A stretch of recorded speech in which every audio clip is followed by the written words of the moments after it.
What's up again, everybody? It's time to rank some more cards, and you know what today is? Today is Ranger Day. Yesterday, we went through and we ranked every single card in the Mechanologist class. We gave it, star rankings between 1 and 5 stars, and today, it's time to do the same thing for all of the Ranger cards. Yesterday, I will say this, I tried to temper my expectations and my star rankings because I was really hyped for all of those Mechanologist cards. And I think I may have gone too far on that pendulum swing. I swung too far into tempering my expectations. Those cards are fantastic. Now I'm going to try to bring it back and find that middle ground because I also think, spoiler alert, that there's a lot of fantastic Ranger cards. And so I'm going to try to give the most possible, accurate and true to form opinions and star rankings for these, starting with Dreadbore, the new Ranger bow that says once per turn action, pay 1 resource. You may put an arrow card from your hand face up into an empty arsenal zone that you control, and if you do, you get +1 until the end of the turn. Now, this is not nearly as good as drawing a card like you would off of Redliner. It doesn't draw you a card. You would off of Death Dealer. Redliner, it's probably better than Redliner. Even though Redliner doesn't cost anything, this does cost something. The +1, I would argue, is worth it, especially if you're running like Bolt and Shot, which is looking for +1, or that, I think there's like an amulet or a talisman that's like looking exactly +1, goes onto something, it does something. Maybe that you're kind of hyped for that in this. There's a combo there, but this doesn't compare well against things like Voltaire and Shiver, which are very powerful because they can give Go Again or Dominate. But once we add in the next portion of text, things get very interesting, and it says arrows you control have defense reactions, can't be played from hand, this chain link. And that's where things get intriguing, because this fundamentally means that this is an aggro type of weapon, because here we are forcing our opponent with a static ability that is always active as long as you're firing arrows. Your opponent is having to play their deck fundamentally differently, because now all of a sudden they just can't play if they have in their hand a defense reaction. Okay, one of these cards is a defense reaction, it is a dead card. Think of this card or this effect as Intimidate. It's kind of like Intimidate. This card just doesn't exist in the form of blocking out. So you have to use other cards in place of them, or of course, and this is what a lot of people do, you have to arsenal your defense reactions, which is just good play. It's just good strategy as well, arsenaling your defense reactions. But if you draw into defense reactions and your opponent is playing Dreadbore, you might have a bad time because you just can't do anything with them in your hand. Maybe you can pitch them away to use an instant or something like that, but you definitely can't play them with this. And so because this is more of like an aggressive style, it's going to open up more opportunities for other cards that also dictate the tempo and force your opponent to do things with their hand that they may not normally want to do. And I think that is an underrated thing with regards to this bow. Yes, it doesn't give Dominate. Yes, it doesn't give Go Again. It doesn't draw you a card. The +1's fine. It can do some nice things, sure, but the static effect is where things get very interesting. And this bow can be played by Lexi. And in fact, if you can trigger the effect multiple times and you get Go Again off of other methods onto your arrows, this is a fantastic, aggressive go wide bow. If you can get enough Go Agains and do that sort of thing, it just works. It makes it harder for your opponent to stop some of those plays, right? This is fine in Azalea because it allows you to go tall and make your opponent less able to block those very tall arrows that have scary on-hit effects that could do damaging things to your opponent. This just says no defense reactions. Can't do it. You have to have it in arsenal. And by the way, I made this thing giant, and you're just going to have to throw your hand in front of it or suffer the consequences of the on-hit effect attached to the arrows. This is why I think this bow is a nice, solid 4-star card. So it's so strange because you may not look at this and go, it's a 4-star. It may look like a 3-star card, but the more I think about it, the more I'm like, this fits very well in both heroes. It can be played in both heroes. You can build around this in a different way, and it just dictates tempo like nobody's business. Speaking of dictating tempo, Battering Bolts, a 2-cost Ranger Majestic arrow that attacks for 6. And it says, when Battering Bolt hits a hero, they reveal their hand to you, discard all cards other than action cards. Then they lose 1 health for each card discarded this way. Just like the bow, at first glance, this may be like, cool, it's like a 2 for 6 that maybe has some value. And then the more you think about it, it's like, well, we run a lot of action cards, non-attack action cards, attack action cards.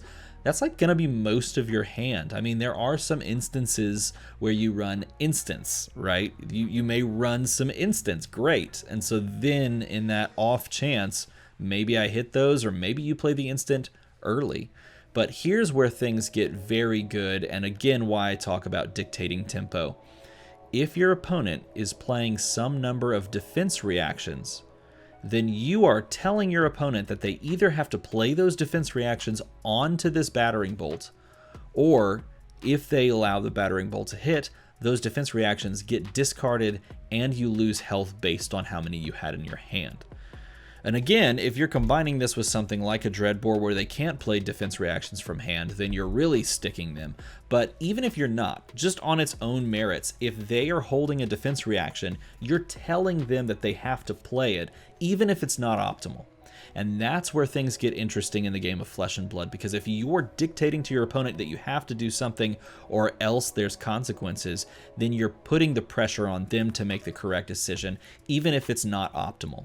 And that's where things really get separated out. That's where you really find out the good players who can figure out how to take a non-optimal hand and work with it against an effect like this. And I think that's incredibly underrated about this card, is that even if they look at this and it's just a 2 for 6. This is even if you don't buff it with cards that we see in this set, or you don't buff it with like a bow that gives +1 or gives dominate. Even without all of that, it's still dictating how your opponent has to use their hand.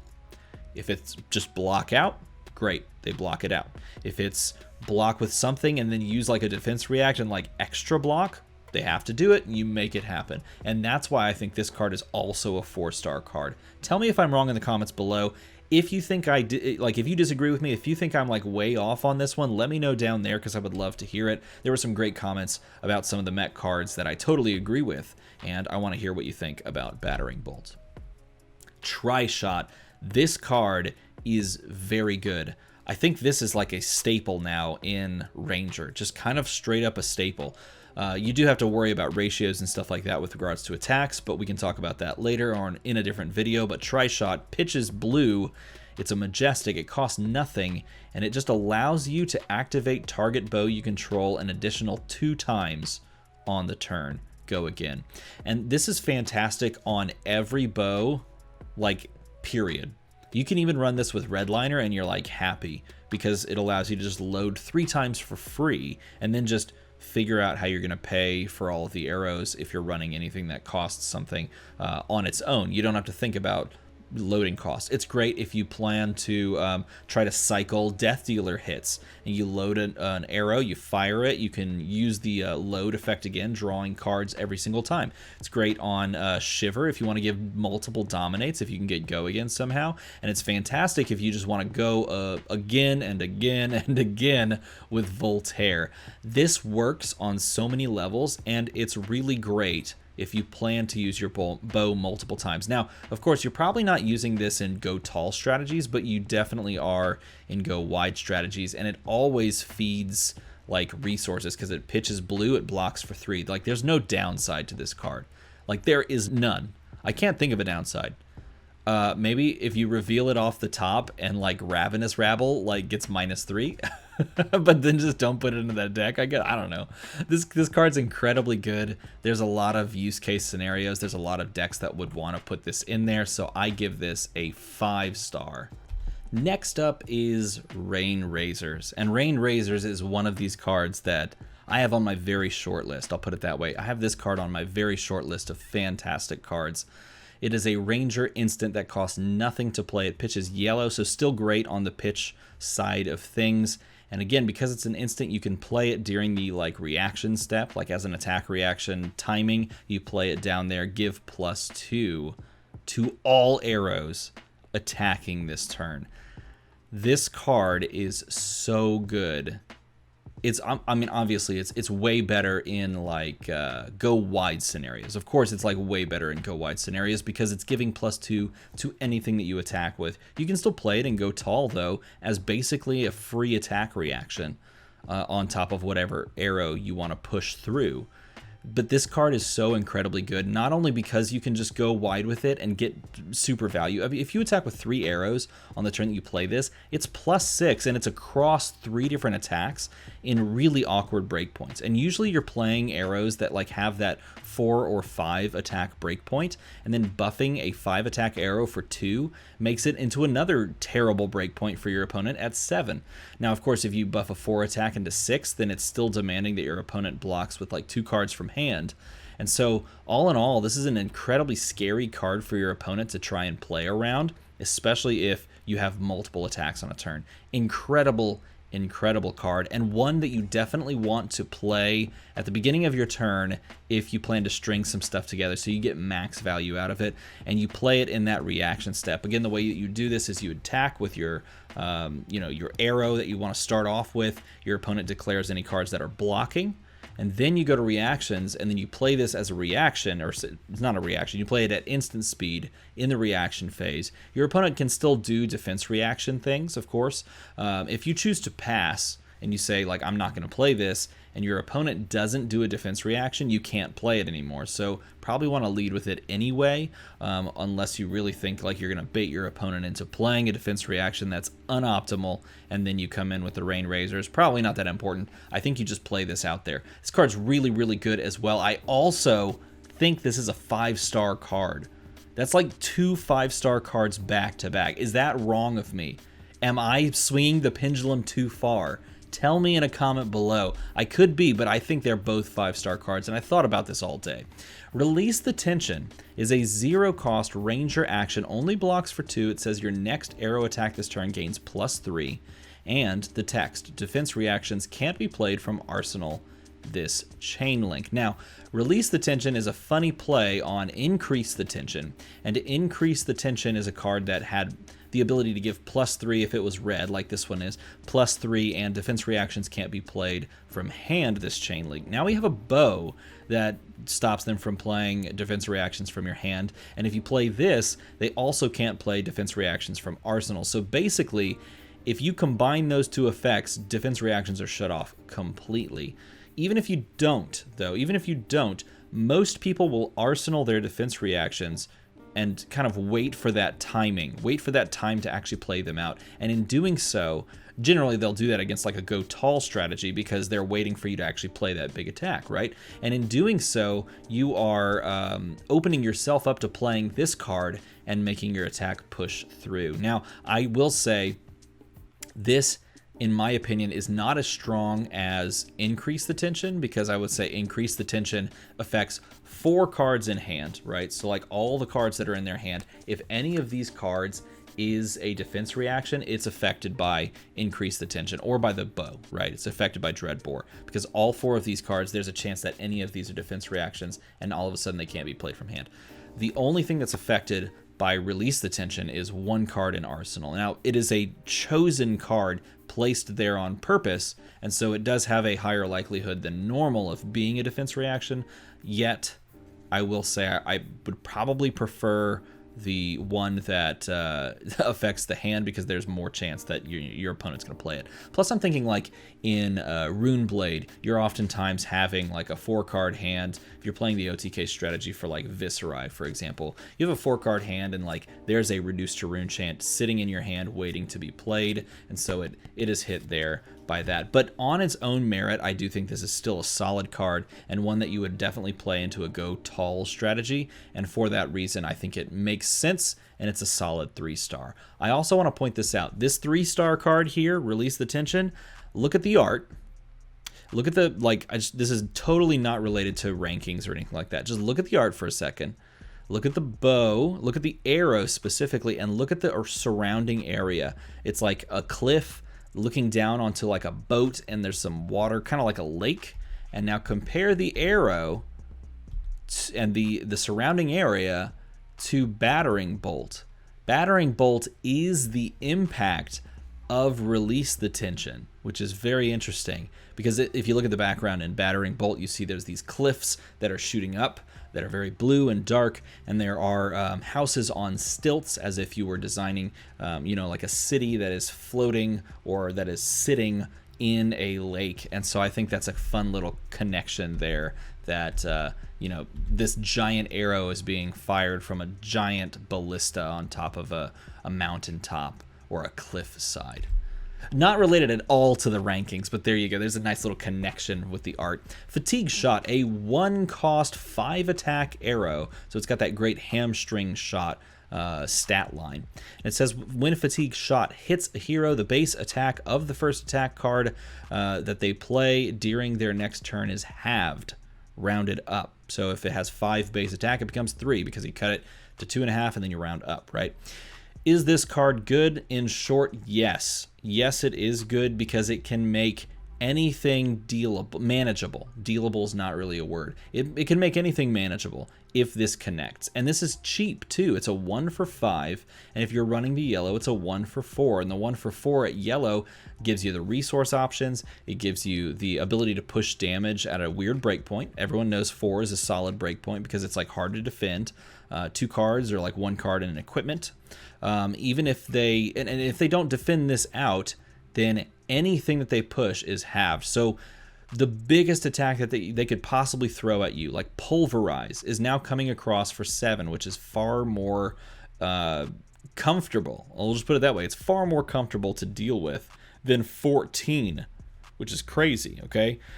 Even a 6 attack is pushing. It's like Kaio. You're playing against Kaio when this hits. I hadn't thought about it that way, but it totally makes sense. This card allows you as a ranger who traditionally can't defend very well with many of their cards. It allows you to play into defenses on your opponent's turn a little bit easier, which is really cool. Also, interesting interaction. If you hit with Fatigue Shot and then hit with a second Fatigue Shot, you would have the base twice, because the base gets replaced with a new base after you half it, and then it gets replaced again. That was confirmed in a rules thing that I was talking to some people about while they brought the topic up, and I think that's kind of an interesting interaction. So with this respect, there's a lot of upside on this card, and I'm giving it a super solid 4-star across the board. It seems really, really good. I'd play the reds and the yellows. Seems super solid. A 5 for 1 is great.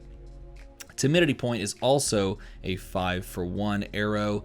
It says some different text and some text that I'm not crazy about. It says, when Timidity Point hits a hero, attacks they control lose and can't gain Dominate during their next turn. Yes, Dominate is good, and it's popular right now. But is this arrow good enough to see staple play? I would say probably not. It's still a 1 for 5, and it's still an arrow that blocks for 3 that you could still just straight up run if you want to, and so for that reason I'm giving this a 3. But is the effect all that universal? No, because not every hero plays Dominate attacks, and because not every hero plays Dominate attacks, this isn't always going to, see consistent usefulness. Its use cases are down compared to, like playing this attack, for example, that can hit anything and affect anyone. This doesn't have the same use case. I'll give it a 3 just because it can be played, and it's got a great 1 for 5 attack stat line. Is super solid, but the effect itself doesn't actually hit that many heroes in comparison to some of those more universal on hit effects. Read the Glide Path. 0 cost Ranger action, blocks for 2. It says your next arrow attack this turn gains +3, which is great. It's kind of like, technically it's kind of like release the tension, increase the tension, or for me, I was more thinking of Take Aim, which is a 0 cost that gives +3. That card reloads, which is great. This card opts, which is interesting. Okay, you're swapping out these abilities here. Instead of reloading like Take Aim, now you have the ability to opt. And again, you're not really opting in Lexi. Lexi doesn't really care about opting as much as Azalea does, because Azalea oftentimes will run the headpiece that cares about swapping and opting and looking, but really Azalea runs her ability where she can take the arsenal card, swap it out, and then take the top card, which is where you care about opting, because you want to know what the top card is when you put it into your arsenal. And so Read the Glide Path in that respect, as long as you have an arsenal card, is fantastic, because then you can use this in concert with Azalea's ability to swap in whatever you want, if after you've opt, of course. And this is a solid piece of tech, I should say, or a great card if you plan on playing Azalea. I don't think I would play this in Lexi for just about any reason. I'm trying to think of anything off the top of my head. Nope. For me, I can't think of any other reason to play this in Lexi. Let me know if you can think of something for Lexi in a comment below, some like use case scenario. Outside of that, I would give this a 3-star if this is like for Azalea, a 2-star if you're playing this in Lexi. It does give a buff, and so it is useful in that respect. But that's how I would sit on this. Probably universally 3-star because you are playing this in Azalea. I think there are great cards in Ranger. It's interesting because I feel like there needed to be great cards in Ranger to allow Ranger to kind of be more played more consistently, particularly Azalea to be more played more consistently. I do think Lexi has had consistent play going forward, and we'll probably see some consistent fringe play continuing. Because you can play like Ice Lexi and Lightning Lexi, there's like a larger card pool there. But I do think a lot of these cards do feel very Azalea focused and lend themselves to like a go tall strategy. Let me know what you think about this in a comment below. Do you think I overvalued these cards this time around? I would love to hear what your own star ratings would be. If you enjoyed the video and you want to make the number go to the other number, that would be amazing. And if you want to watch the previous video where we talked about mechanologists, check up there for that video right about now. As always, everybody, thanks for watching.